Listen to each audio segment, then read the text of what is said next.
It started as a fierce but familiar basketball rivalry, the kind you expect to see light up the court and then dissolve at the final buzzer. But Angel Reese and Caitlin Clark's clash went deeper, messier, and far more personal. What should have been a game stayed with fans like a scar that wouldn't fade, dragging itself out long after the final whistle. The heat between these two didn't cool off in the off-season. If anything, it got hotter, fanned by old videos, social media outrage, and a fan base split right down the middle. It wasn't just about hoops anymore. It was pride, legacy, and a battle for how women's basketball should look, sound, and be remembered. The moment that relit the fire? A resurfaced video that was anything but flattering. Angel Reese, once again, at the center of controversy, seen mocking Caitlin Clark, with the now infamous "you can't see me" taunt, this time off the court, in a casual live stream that felt anything but innocent. Her tone, sharp, her words, unapologetic. Fans didn't miss a beat. The internet exploded. Critics called her two-faced. Supporters said she was being held to a double standard. But what stung the most was the disconnect, because just days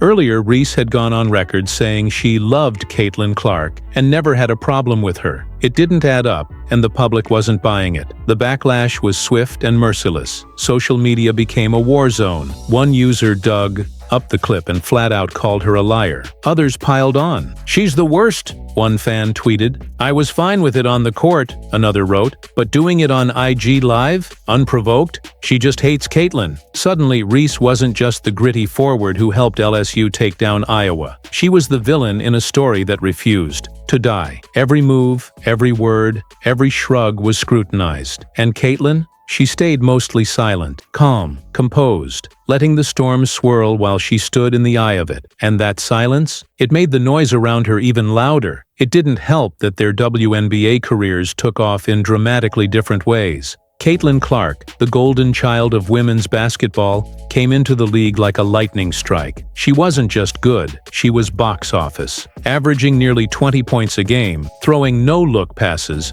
draining logo threes, and dragging the Indiana Fever back into playoff contention after nearly a decade in the shadows. She won 66 of 67 votes for Rookie of the Year. That missing vote? It went to Angel Reese. Reese had a solid season, 13.6 points and a beastly 13.1 rebounds per game. But in the shadow of Clark's meteoric rise, it felt underwhelming, and fans didn't let her forget it. Now, as a new season looms, the spotlight only grows hotter. Both players are expected to lead their teams with grit, passion, and that same raw edge that first put them on the map. But here's the thing. This isn't just about basketball anymore. It's about legacy. It's about image. It's about two women navigating a league and a culture that expects them to perform, entertain, and behave all at once. The real question: can they keep this fire on the court, or is this rivalry destined to burn everywhere else too? The tension between Caitlin Clark and Angel Reese isn't just a tabloid headline or a trending topic.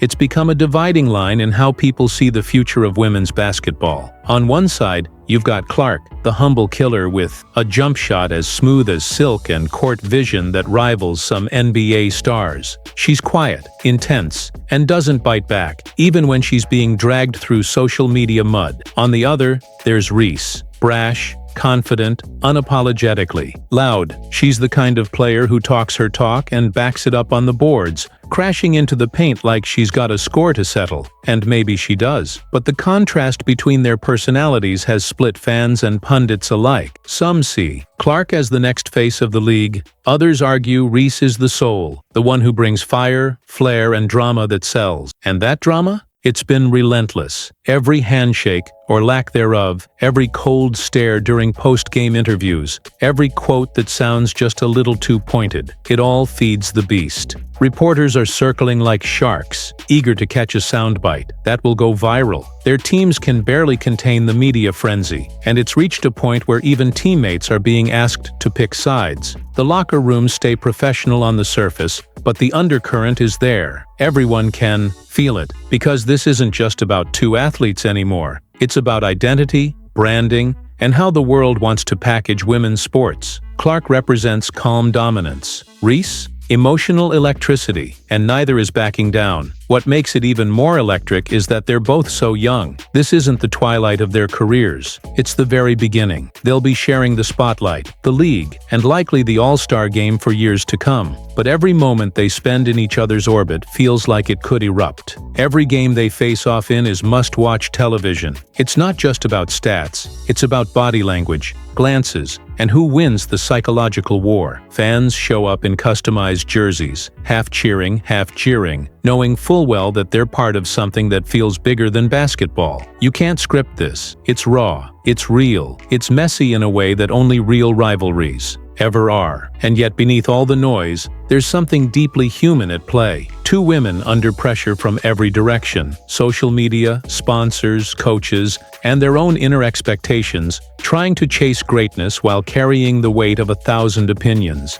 Angel Reese wants to be respected, not just for her rebounds and putbacks, but for who she is, unapologetically. Caitlin Clark just wants to hoop, without the circus that seems to follow her every move. But neither can escape the roles the world has written for them. And that pressure? It's starting to show. In interviews, in subtle changes in tone, in the weariness behind their eyes. Fame isn't easy, especially when you didn't ask to be a symbol. This rivalry might have started on the hardwood, but it's evolved into something bigger, something cultural. And as the new season tips off, it's clear the story is far from over. If anything, it's just beginning. There's anticipation in the air, thick like humidity before a storm. Fans don't just want basketball, they want closure. They want to see who breaks first, who rises higher, who rewrites the narrative. Will Clark silence the noise with another MVP-caliber year? Will Reese use the criticism as rocket fuel and snatch back the spotlight? One thing's for sure, every time they share the court, the world will be watching, breath held, waiting to see what happens next.